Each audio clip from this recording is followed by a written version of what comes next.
American Sports Fishing Association, Gary Jennings, and then, of course, we do have other dignitaries. So I want to thank everybody for being here.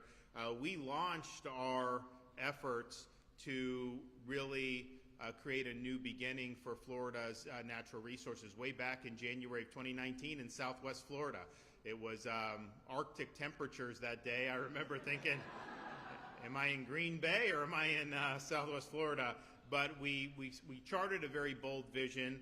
It was something that needed to be done, not only in terms of restoring Florida's Everglades, which is the largest restoration project anywhere in the United States and maybe anywhere in the world, but also doing things to improve water quality, reduce discharges from Lake Okeechobee, and we've worked with the Army Corps so that they manage that better, but we also know that we had a role in creating some new infrastructure that would make it unnecessary for the Army Corps to do the discharges. So there was a lot of stuff that we set out to do. The first announcement back in January 2019, we said, all right, we're serious about this. We're going to commit $2.5 billion over 4 years to Everglades restoration and water quality projects, and that represented $1 billion more than had been done in the previous 4 years. And so a lot of people appreciated it. They thought it may be too ambitious.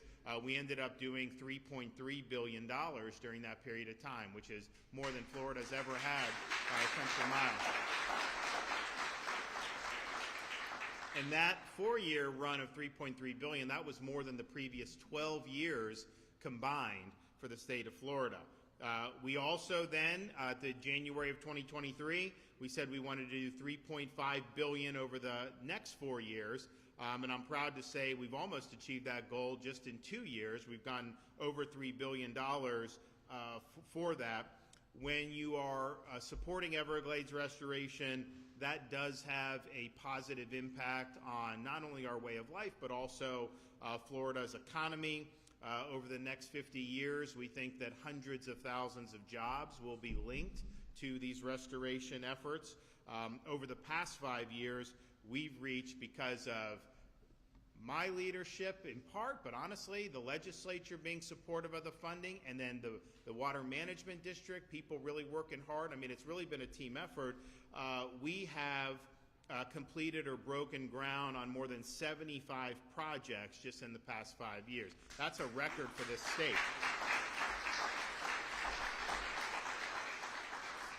2021, we completed the old Tamiami Trail roadbed removal project 6 months ahead of schedule. That allows more water to flow south to Everglades National Park as God originally intended. We completed the C-44 reservoir and stormwater treatment area to provide clean fresh water to the Indian River Lagoon and the St. Lucie Estuary. We also completed the S-333 water control structure, which doubles the amount of water that can be moved south to Everglades National Park. So far, since 2019, through our efforts, we've reduced the amount of harmful nutrients in South Florida's waterways by 727,000 pounds per year of nitrogen and almost 500,000 pounds per year of phosphorus. Now,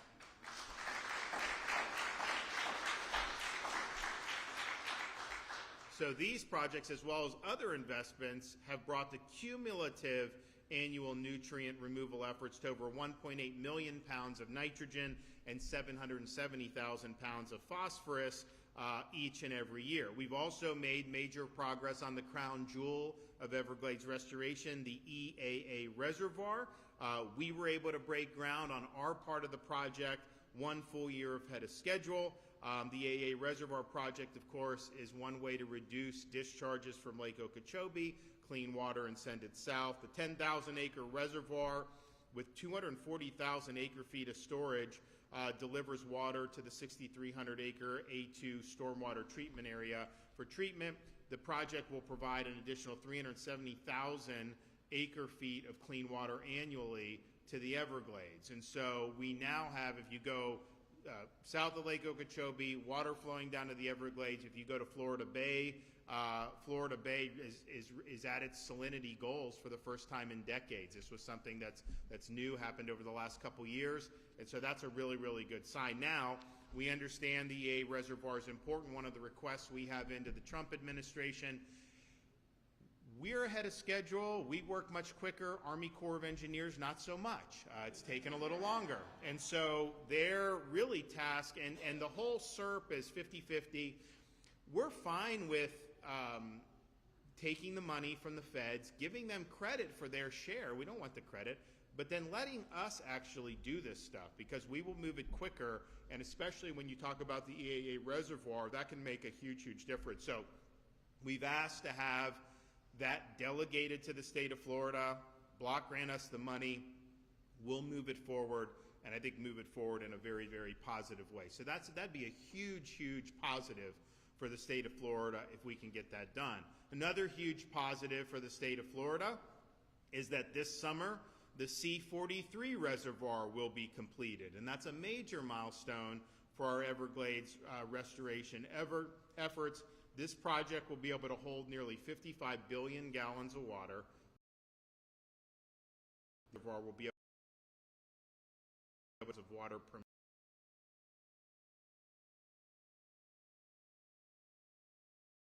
side. Charges into the Caloosahatchee during the dry season. You know, St. Lucie, they never want discharges. How to manage that, and I know the Corps does different things, but you don't want the discharges in the summer like you had in 2018. That was before I was governor, but you had all these nutrients, the algae, and we've also done a lot to mitigate algae in Lake Okeechobee as well, but at the time that wasn't as much. So they're sending it, and it creates blooms. It interacts with some of the water in the Gulf, exacerbated some of the red tide. You know, red tide's naturally occurring, but when you have the algae and some of the other nutrients going, it can make it worse. And so 2018, excuse me, was a really tough run. It hurt tourism, it hurt businesses, and obviously environmentally wasn't something to be good. Well, now, you know, if you have a situation where the lake rises and the Corps is discharging water, we'll be able to store that water in the C-43 reservoir, clean it, and then you can put it there, and it ends up being fine. So this is a major, major component to our efforts, and I'm excited that this will be something that will be up and running in time for this year's rainy season, which would be really, really good. Now, it's also the case, since I became governor during the first Trump administration, I worked with the president to say, listen, can you tell the Corps to try to mitigate these discharges and have, because all the Corps was focused on is what the water level is. If it's a possibility of flood, they just discharge. Well, you can manage the lake differently to try to prevent from being in that situation to begin with. And to their credit, you know, they did do that. And so you've had way fewer discharges since 2019 than you did in the preceding years. You know, part of it is because we're doing this infrastructure stuff that's come online, but part of it is that the Corps under the first Trump administration did manage it differently and I think more appropriately. So that brings us to where we are today. We have incredible momentum. We've had incredible accomplishments on these very important initiatives. And this is something that I've worked with leaders in both the House and the Senate for years to be able to advance. Members of the legislature, all year in Southwest Florida, all your House members have embraced these projects, have campaigned on it, and have talked about how this is something that's really, really important for Florida. There seemed to be, you know, almost unanimous agreement that this was something that was good. There wasn't unanimous at first when I started it, but then by the time we did, people realized, because they saw the benefits and the public really appreciated that we were putting our money where our mouth is and making sure we were getting the job done. And so that brings us now to today. The legislature is currently in session, and they are working on their budget. Both in House and Senate have already submitted budget. I submitted my budget in February, and my budget called to continue the momentum of Everglades restoration and water quality. We proposed over $800 million, which is a record for that, $805 million. The Senate has basically agreed with that and is on board for what we're looking. And so I want to thank President Albritton, the member of the Senate, who stood up and said, yeah, let's continue the momentum. Unfortunately, the Florida House of Representatives has proposed a budget that slashes Everglades funding and water quality efforts by almost $500 million, almost $500 million in reductions that they're putting into this budget. They didn't campaign on that. They didn't tell you that this is something that they were going to do. They're just doing it.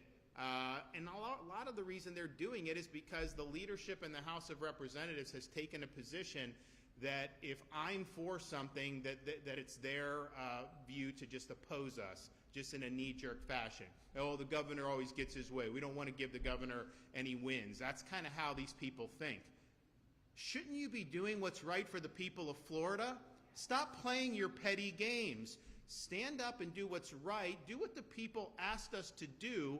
Continue the momentum and stop with this silliness. They even in their budget defunded key aspects of the Florida Highway Patrol. I highlighted this last week.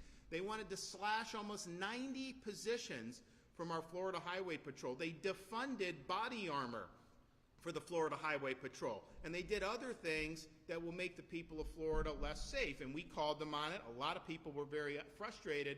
And with some of the members, oh, you're mischaracterizing the budget process. Understand what they're telling you. They're admitting that their budget isn't worth anything. They're admitting that all this stuff is just, I don't know, is it just fluff? Is it for show? Why are you doing that? Why are you trying to defund the Highway Patrol positions? Why are you the first House over the last 6 years? They've never tried to do this before. No Senate has ever tried to do this before over the last 6, 7 years. This is what the Florida House is doing. It is not right. What they're doing is wrong. And this is one of so many other things where their agenda is not your agenda. Their agenda is not what the people voted for. Their whole agenda really represents a revolt against the voters that sent them there. All they had to do was continue the momentum, continue the success, build off what had come before you, and instead they submit a budget where they're trying to totally sabotage all the efforts that we have with Everglades restoration. And they'll try to say, oh, there's money sitting there that's not being used. That's not true. The Water Management District, and Chauncey can talk about this, you know, their fiscal year ends a different time than the state. It ends at September 30th. And so all this stuff is obligated. It's all being put into work, and all these projects are being moved forward. The South Florida District has moved this stuff forward quicker than anybody thought possible. It's not easy to do all this stuff, and they're doing it. So slashing Everglades restoration funding is not the right way to go about it.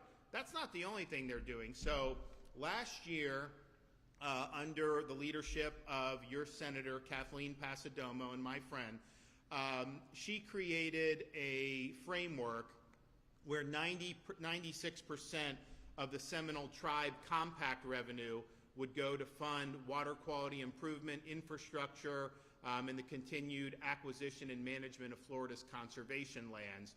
The deal was to basically continue the momentum that we have done. And it's not just, you know, our momentum on Everglades restoration is great. I'm proud of it.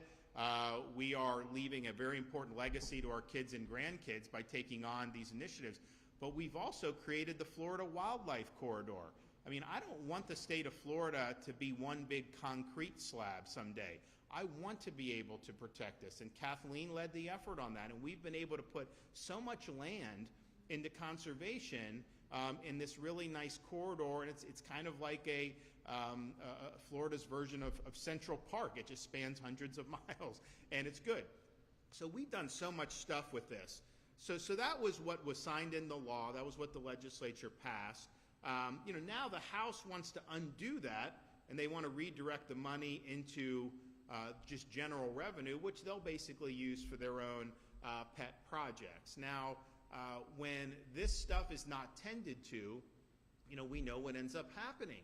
You start to see the discharges have impact. You see erosion. You see all these different things that have happened. I mean, we've put a lot of resources into fortifying coastline and doing things that have really made a difference.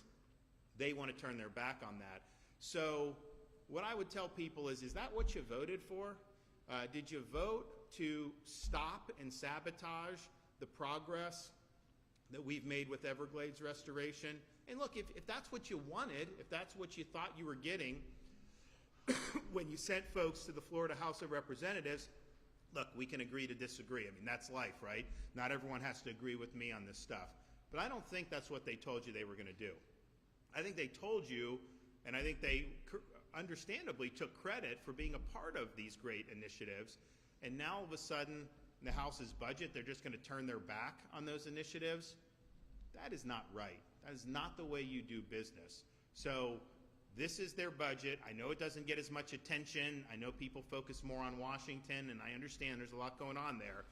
But this is something that is just outright wrong. So I'm thankful to have been able to put forth a budget that continues the momentum, that continues us fulfilling our promise to leave this state to God better than we found it.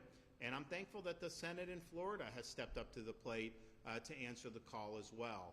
The House of Representatives has not been willing to do that, but on so many issues, they have just gone AWOL. They are not doing anything to address my call for property tax relief. They are not doing anything or have not done anything yet to alleviate the condo crisis that was created by legislation that they passed several years ago. And they're not doing what people are expecting them to do. And a lot of what they're trying to do is to try to undo a lot of the good work that's been done in recent years. And that's not what they told you they were going to do. So I'm thankful for everyone that's been a part of this fight. It's not easy to have done all that's been done. We kind of were, I think some people just thought it was on autopilot, that of course everyone's going to continue to do that.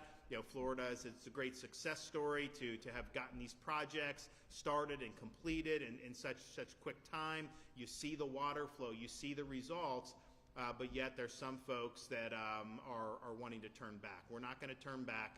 We're going to keep the momentum going. So let's get this done. Let's have a budget that actually reflects the priorities of the people of Florida. And with that, I'm going to invite up some other speakers, starting with our Secretary, Alexis Lambert.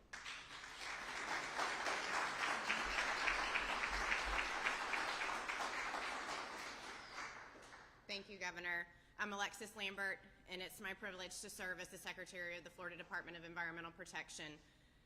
What an honor to stand here and reinforce the message we just heard, because what Florida is doing to restore the Everglades and protect the environment is truly historic. Since 2019, as the Governor mentioned, Florida has invested more than $3.3 billion in Everglades restoration, more than the previous 12 years combined. We've also taken major steps to improve the pace and efficiency of this work. 2 recent projects we managed were completed 6 to 7 years ahead of schedule. We're also learning from past challenges. In the past, projects like the C-44 reservoir had to be broken up and permitted in pieces due to funding uncertainty, leading to more than a dozen permit modifications over time. That approach creates unnecessary delays and drives up costs. When we fund projects in full and plan comprehensively, like we have under the Governor's leadership, we minimize those complications. A good example is the C-43 reservoir. It was originally planned in 2 parts, but we made the decision to build it all at once. That single choice saved years in construction time and millions of dollars. It's decisions like these that have positioned Florida as a national leader in restoration. It's also why we are working hard with the federal government to take the lead on managing more of this work. As proposed by the Governor back in January, we're now in discussions to have Florida manage federally funded SERP projects. DEP and our partners at the South Florida Water Management District are working on an updated agreement with the Army to allow for even faster construction and give taxpayers a better return on these very vital investments. So let's let today serve as a reminder that we can't afford to lose momentum. Continued investment is critical because restoring the Everglades is not just an environmental priority, it's a commitment to Florida's future. Thank you.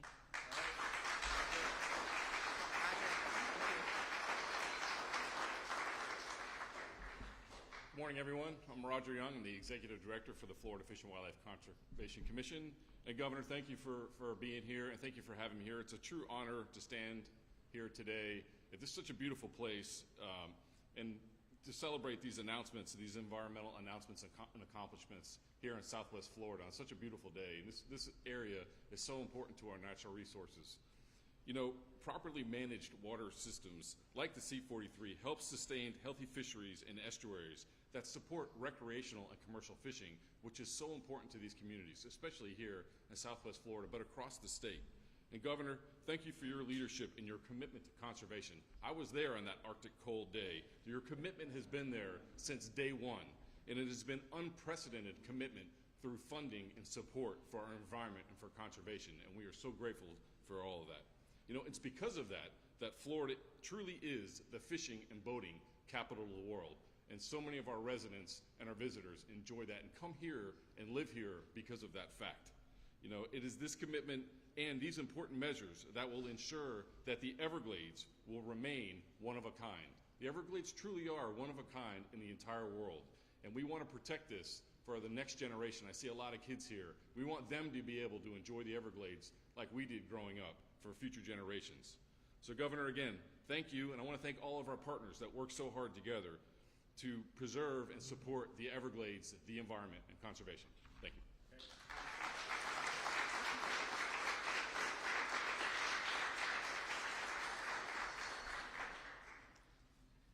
Good morning, everyone. I'm Chauncey Goss. I'm chairman of the South Florida Water Management District's governing board. Governor, thanks for being here. Secretary Lambert, it's nice to see you. Executive Director Young, thank you all for being in Southwest Florida. The governor introduced my board members, but I'd like to recognize Charlotte Roman from just down the road here in Marco, Ben Butler from Okeechobee. Thanks for making the drive down this morning, Ben. I appreciate your being here. And Drew Bartlett, our incredible executive director who leads one of the best staffs in the whole state. So thank you very much for being here. I've been chair of this board now for 6 years, and we are continuing to see both small and large-scale Everglades restoration projects come online. And really the beauty of that is it's working. We're seeing record hydration in the Everglades. We're seeing salinity levels in Florida Bay that are hitting their goals. And we're seeing water storage capacity that has tripled in just 6 years. But I want to go back in time for just a second and talk about something the governor referenced. Talk about 2016, talk about 2018. And I'm sure a lot of you remember those lost summers when those toxic discharges poured onto our coastal estuaries and red tide ravaged our beaches, ravaged our canals. It smelled awful. You could barely be outside. Both Southwest Florida and Southeast Florida felt the impacts, and our local economies faltered as a result. I'm glad to see John Lai here. He's from the Sanibel Captiva Chamber of Commerce. He was very instrumental in working with us just to let everyone know, hey, this isn't just an environmental problem. This is an economic problem. To see James Evans here from Sanibel, who was in the ground zero working with us, trying to clean up the beaches after that red tide, it was an unbelievably bad time. And water is the lifeblood of South Florida. I think most of you know that. And our economy depends on clean water. It depends on healthy coasts. Governor DeSantis recognized this was a huge problem. He understood the impact those lost summers were having on our businesses, on our real estate values, and on our way of life here in South Florida. That's why he signed that executive order within 48 hours of taking office in 2019. That recognized the solution to eliminating damaging discharges is the restoration of Florida's Everglades. That executive order outlined a bold vision of how we were going to advance Everglades restoration, how we were going to improve water quality, how we were going to send more clean water south, and we were going to reduce damaging discharges from Lake Okeechobee to the coastal estuaries, and we have. But he didn't just sign an executive order. He fought hard for unprecedented spending at the state level, and he went to bat, and he still does, go to bat for the Everglades with the president. Under Governor DeSantis, we've had the highest level of funding for Everglades restoration in our state's history. The governor understands that by restoring the historic flow of water, our water managers, us, are going to have greater flexibility. We're going to have more tools. We're going to have more levers to be able to push and pull to manage our incredibly complex water management system and to reduce the discharges that damage our economy and that damage our ecology. And because of the governor's leadership in shattering that status quo of not getting much done, in just a few short months, we are going to celebrate, as he mentioned, the initial operations of the Caloosahatchee C-43 reservoir here on the West Coast, something we've all been waiting for a really long time. This reservoir, long anticipated, is going to provide storage for approximately 55 billion gallons of water off of the Caloosahatchee River. It's going to reduce harmful flows of water from the lake to the Caloosahatchee estuary, which is where I live. Right out here, it comes down this way as well during the wet season, and provide beneficial freshwater flows to the estuary during the dry season. And just a few miles from here, we have another SERP project called the Picayune Strand that Charlotte Roman has been working very hard on and helping the Corps understand that we need to get this done quicker. And this project's going to be finished in the next year, and that's going to restore natural flow of water across 85 square miles in Collier County. It's going to rehydrate drained wetlands, enhance habitat for fish and wildlife, and restore the area's natural sheet flow right here to the 10,000 islands. We're also going to celebrate the completion of the Biscayne Bay Coastal Wetland Project, another SERP effort, and that's going to improve the health of Biscayne Bay, and is going to aid in wetland rehydration, building coastal resiliency, and improving water quality in Miami-Dade County. So this is really the year of SERP. We're seeing major Everglades projects come online, and the fact that we're going to have major water storage both on the East Coast and the West Coast this year is a real game changer for us in the water management world. But all of us know there's still so much work to do, and I think that's why we're here today, because now is not the time to stop. Now is not the time to slow down. Our water is too important to the lives of Floridians. It's critical that we keep our foot on the gas and keep getting the job done. We need to finish the AA Reservoir. We need to keep advancing projects for the Indian River Lagoon. We need to keep restoring the Western Everglades and Big Cypress Preserve right here. We need to keep storage projects going to protect Lake Okeechobee and our bass fishery. We need to remain laser focused on sending water south. And we need to double down on our commitment to leaving Florida better than we found it for future generations. So I'm honored to be here today representing the district, and thank you, Governor, for your leadership and your commitment to Florida's water resources.